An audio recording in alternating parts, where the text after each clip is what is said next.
Hello everyone and welcome back to my communications vlog. Today I'm going to be discussing the week 7 reading, both reading pop culture and rhetorical act. I'm going to be discussing the reading pop culture reading first, and in this week we had two articles. We had Story or Spectacle, Why Television is Better Than the Movies by David Carpenter, and we also had Stay Unlikable for the Good of TV by Jake Flanagan. For the first article, Story or Spectacle, it was all about how TV is replacing the blockbuster movie. It's being phased out by, the blockbuster movie concept is being phased out by modern television shows. And the article began with a quote from George Lucas and Steven Spielberg saying that television will be the end of the blockbuster, how entertainment is changing and television is becoming more popular and more sophisticated since its inception. The stories in movies, and this is because of a reason, the stories in movies need to be small scale, they need to be to a point, and the story needs to be introduced and resolved within the movie's 2-hour runtime. But in a television series, you can have a much more in-depth plot or story because a television series has many different episodes and a much longer runtime than a movie does. Unlike in big movies, the issue does not have to be resolved in one go. It can take an entire season to resolve an issue found in a television series plot, or it can take an entire season, or it can take multiple seasons. Sometimes the issue in a television series it'll seem like it'll be resolved one season, but it'll come back several seasons later. So in all, televisions have a much longer time to stretch out an issue and stretch out a plot, rather than a movie that has to be introduced, resolved, introduced, combated, and then resolved, and then it's all wrapped up by the end. So, as a result, television plots usually end up dealing with much larger issues than ones found in movies. TV writers have somehow found a way to reel in audiences with exciting plots and interesting obstacles for the characters to face, thus ensuring that thousands of people keep watching their show when it comes on.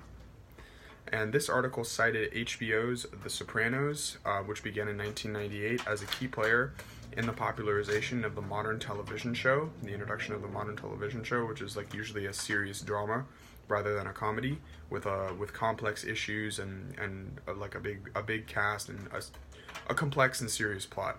They also mentioned the AMC's hit Breaking Bad, which started in 2008 and lasted 5 seasons.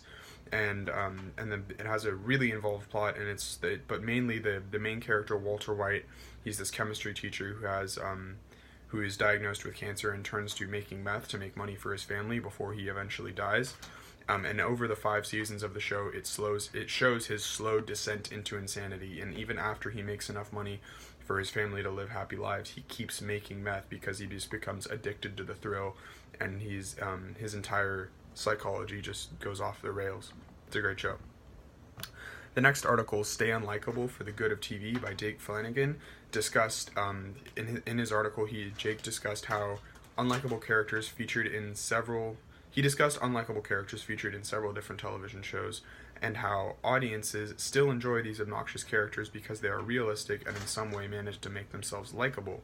Some characters he lists as an example are Larry David from Curb Your Enthusiasm, Michael Scott from The Office, the titular character from Seinfeld, and Louis C.K. in all of his comedic roles. Flanagan compares these unlikable yet loved male characters to the more recent character Mindy Laurie, played by the actress Mindy Kaling, who was actually featured in The Office in the recent show The Mindy Project, which is receiving backlash.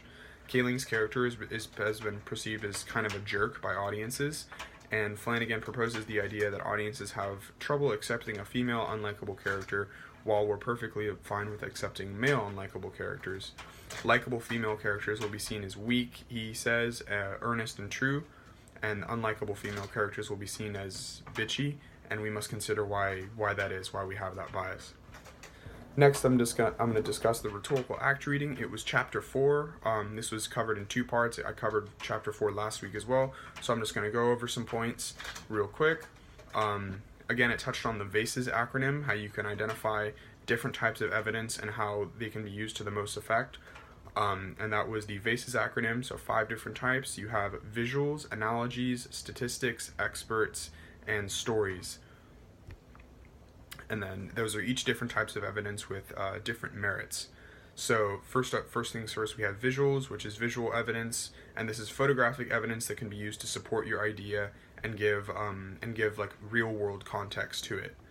Next, you have analogies, which is a comparison between two different things that can be used to strengthen your argument. You can make comparisons to other ideas you have and make comparisons between different ideas in your argument. Next is statistics, which are scientific charts and measurements and kind of cold hard numbers that you can use to provide numerical proof for your idea.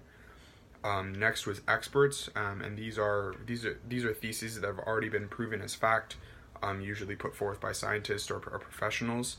And these are very useful because backing your idea with hard facts and stuff that's already been proven will give it a lot of strength because you're basing it in reality.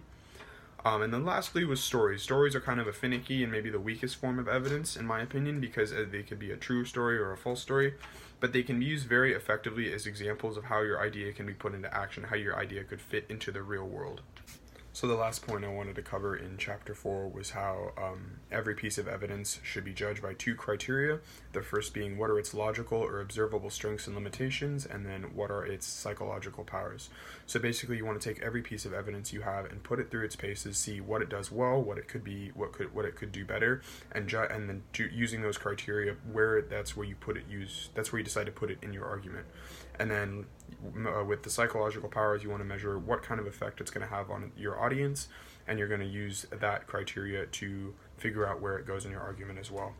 That's what I learned in week 7 reading, and thank you very much.